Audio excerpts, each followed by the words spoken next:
labet anggen kula midhanget kasaganipun putra mantu Paduka Kakang Prabu Ngawangga kapareng madeg suraning driya jumeneng Senopati Nedya mrawasa Pandhawa.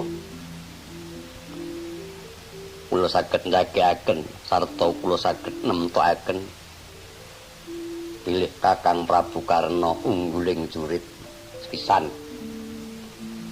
Putra mantu Paduka Kakang Prabu Ngawangga menika kadang werdaning Pandhawa.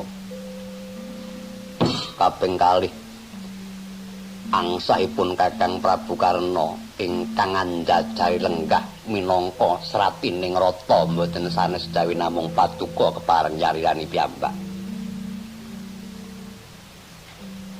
Nanging gawok sarta cingaking manah kula menapa ta darunanipun dene Rama Prabu rawuh ing papan palerman kula mboten gandeng renteng kalian Kakang Prabu Ngawangga.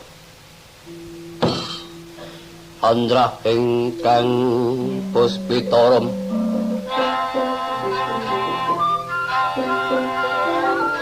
kasiliring samirana mrek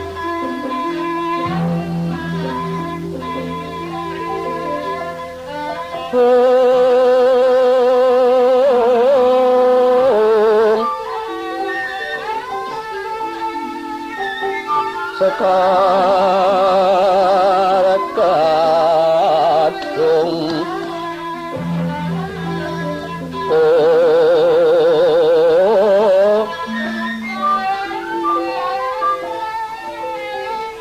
ngas kandanyo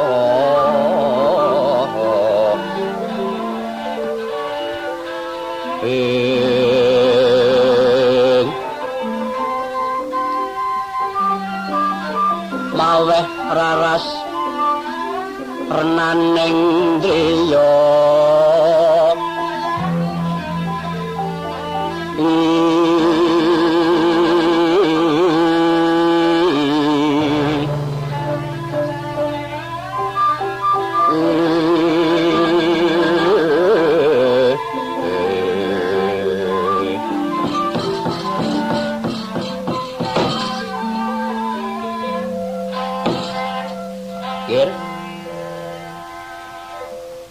kelilana kula nyariosaken lelampaning